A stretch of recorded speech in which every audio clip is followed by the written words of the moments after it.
I'm reporting tonight from Las Vegas, where almost 4 months after the deadliest mass shooting in U.S. history, there are still so many unanswered questions. It's bizarre. We made repeated requests to Vegas PD for one law enforcement representative to update us on the investigation on air, of course, into killer Stephen Paddock.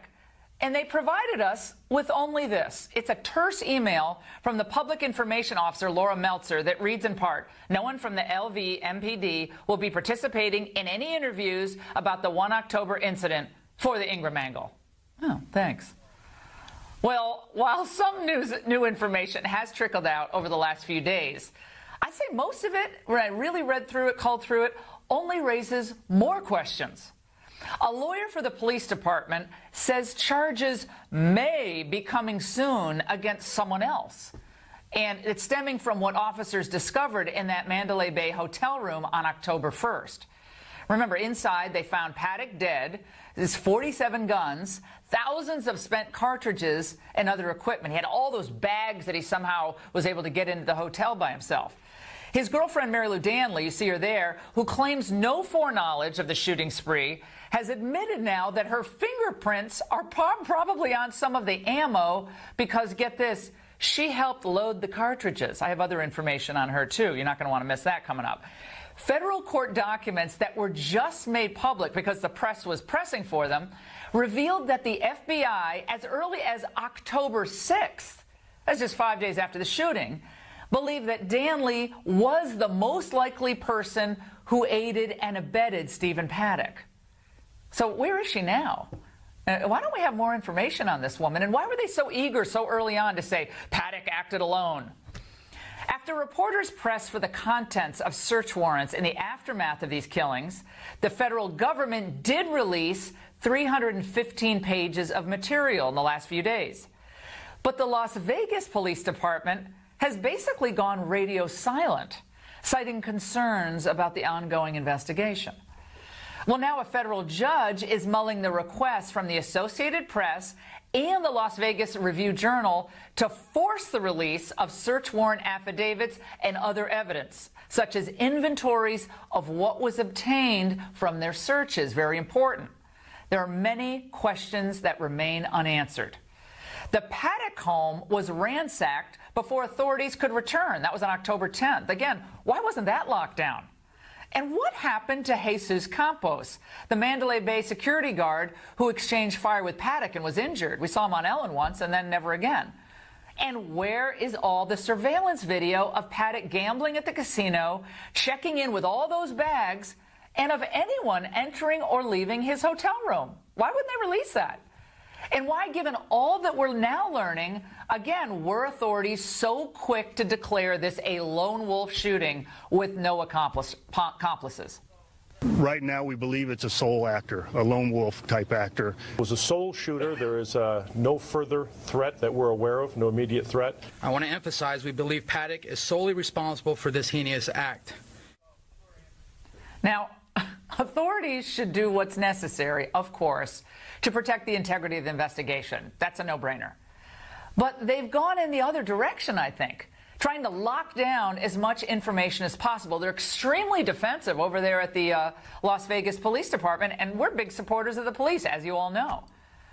And we know, by the way, what happens in the absence of real information. Conspiracy theories. You see them all over the internet. Well, they incubate, and then they end up coming to life.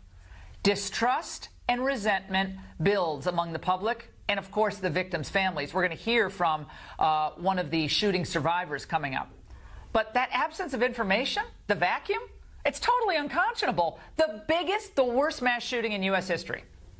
Now, the same game of hide the ball happens in politics as well. We've seen scenarios where both government bodies and journalists end up revealing or reporting only part of the story.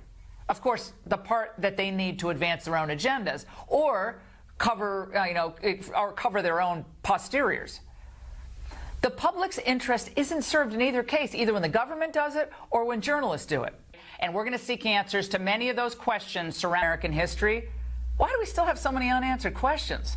Let's turn to a couple of experts to break it all down. Former LAPD detective Mark Fuhrman, who became a household name, of course, during the O.J. Simpson trial, and Randy Sutton, a former lieutenant with the Las Vegas Metropolitan Police Department. Great to see both of you.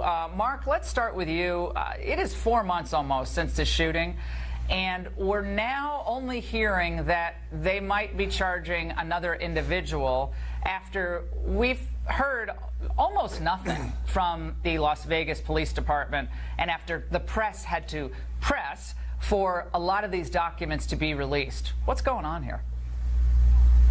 Well, Laura, let's pause for a second and understand that we had 58 homicides. That's 58 individual homicide investigations and hundreds of people that were wounded, and that had to be documented and handled by the detectives. We haven't heard from one detective yet in this, which is unfortunate. But let's look at some of the things that had to be processed, and one is DNA. If there was DNA on anything that Paddock handled that was in that room, they probably pursued that. And it is probably his girlfriend that they're actually targeting. But I don't think that's going to solve anything in this case as far as why, the motive, or really how Paddock actually pulled this off. Randy, you were, veteran of the Las Vegas Police Department, and I have a couple friends that you probably know who are homicide detectives there, just retired a couple of years ago. And it's a tight-knit group at the Las Vegas Police. They deal with a lot every day, but this was so horrific on every level. And what happens when we don't have regular updates or even press, briefings, I think, in a case like this, is that people start saying, well, what's really going on? Well, why aren't we seeing, where's the video of Stephen Paddock checking into the hotel? I've been asking this question. My producers laugh at me because I ask the question every day. Where's the video of Stephen Paddock checking into the hotel? Nobody ever gives me an answer. Well, there's a lot going on here, and one of the things that you've probably heard and has been inexplicable to me is that when Metro took on this investigation, and the scope of it, of course, is huge, for some reason a decision was made to relieve the homicide unit of this investigation and give it to a rather innocuous unit that handles officer-involved shootings. So that's one of the major questions that I have had. And here's the thing: the initial law enforcement response was amazing. Courage that these officers showed, and the dedication that they showed was absolutely stunning. But then you have this media blackout, as you have termed it, and it's very difficult to understand. It's a little inexplicable to me how the sheriff has not been keeping the public abreast of this situation. I know you're not going to say this, but Randy, did they screw up, or are they worried that Vegas? I mean, it's a place that survives on tourism. People have to feel safe. They have to feel like when they check into a hotel, there's not a guy checking 10 bags with thousands of rounds of ammunition who's going to be in the next hotel room. And I get these casinos. They want to be thriving and hiring people. I get it. But I find this to be really odd and frankly infuriating that we got the big brush off from the police today. We're big supporters of the police. We got a big brush off. No, we're going to talk about. What do you mean you're going to talk about it? We're not asking you to compromise the investigation. Why do we know so little about his movements inside that hotel? And no one ever went inside the hotel with him? No one came in and out? No maids? They never, where's that security guard? He was on Ellen, for goodness sakes. He did one appearance on Ellen because she has some deal with the Mandalay Bay Hotel. Well, there's no doubt. Well, first of all, did the police screw up in this? No, they didn't. They've handled this investigation at the initial outset with the professionalism that one would expect. However, when you talk about giving the responsibility of this investigation to the proper authorities, well, that would be the homicide unit. That's what they do. Those guys are great. I know those guys. They're great guys. I got to get Fuhrman in on this. Mark. Okay. I don't. I'm a big supporter of the police. Everyone knows that. But this was we have 58 Americans dead. We had 498 injured, and we're monkeying around with, we're not going to release this search warrant. We're not going to release that search warrant. Apparently we have one woman who got paid money while this thing was happening. He wired her money. She deleted her Facebook account, Mark, before his name was even released. to the public, she's deleting Facebook accounts. That is odd. Well, Laura, Randy is absolutely correct. I think it's a slap in the face of the homicide detectives that do this for a living, an officer-involved shooting team. They also deal with deaths, but it's usually involved with officers. And I'm sure that the thought process was that they handle a lot of ballistics and a lot of tracking the path of bullets, and they'd be better handled, or better, I guess, informed to handle this since the shooter is dead. That being said, the one thing I didn't like about this investigation is you had too many heavies, too many chiefs, too many from the big tower talking in these press conferences instead of the people that actually do this for a living. I think that's one of the things that became a mistake, that now we don't have that information. We also have civil litigation. We have hundreds of civil lawsuits that are undoubtedly looking at in the city of Las Vegas, Mandalay Bay, the police department, even though I believe, just like Randy, the police department did nothing because they had such a small window to actually act, and I think they did it, as he's put, bravely and heroically, and they actually closed as fast as they could with the suspect.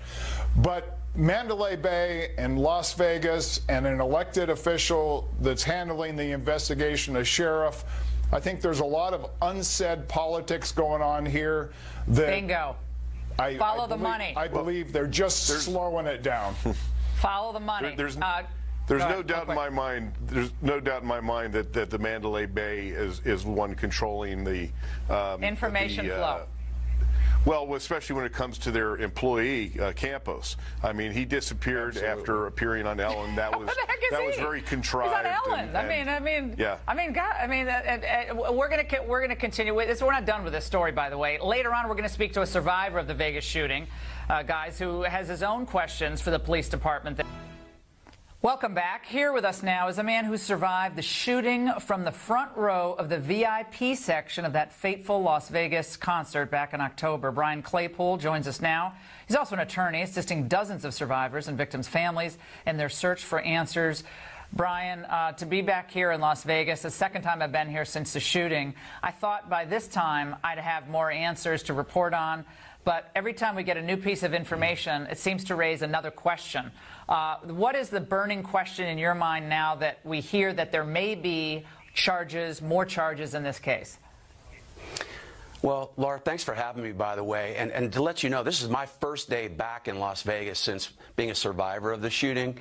And I had a meeting out here today on the Vegas shooting case. And I got to tell you, when I got off the plane, I was walking toward the exit of the airport, and I saw the Mandalay Bay right out the window. And I had two feelings that came to me. I had anxiety, and then the second feeling was anger. And I speak for all those survivors out there and all those family members who lost loved ones in this shooting. Here's what we want to know. We want to know why the Las Vegas Metropolitan Police Department, why the FBI, in concert with the MGM and Mandalay Bay, are scripting a narrative that this is just a lone wolf shooting, that this is just some 64-year-old or however old this dude was, Paddock, some depressed guy that wanted to do a mass shooting. We know for a fact that's likely not to be the case. But you hit the nail on the head earlier. Greed in this shooting eclipses public safety. And we want answers why the MGM and Mandalay Bay did not better prepare for this mass shooting. Because remember, you talked about this before. In May of last year, there was a credible report of a potential ISIS attack in Vegas. So this was no fictional event that was going to happen. And I know we're going to find out in discovery, in this case, that the Metropolitan PD and Sheriff Lombardo met with these casinos to make sure they had some kind of plans in place to prevent a mass shooting. A friend of mine messaged me when he knew I was doing this segment, who was also there that night. And he said, and you can confirm this, that when finally they allowed people to leave the vicinity, the ones who didn't already get out, they didn't check anyone who was leaving. So the police actually there was no check of, sometimes people blend in with the crowd. Obviously, this guy was on the, multiple floors up, but even that was odd here. And we're almost out of time, so just final thoughts from you. Yeah, Laura, let me just tell you this. 20 seconds. I was in the Mandalay Bay. I stayed there. I was on the 26th floor. Let me tell you how bad the security was. The day after the shooting, I finally went to try to get back in my room, and there was finally a security guard there. He didn't even ask me for any ID. I just went right up to my room again. I'm sorry I have to cut you off, but unbelievable story. Well, can I stay on this? We're not letting it go.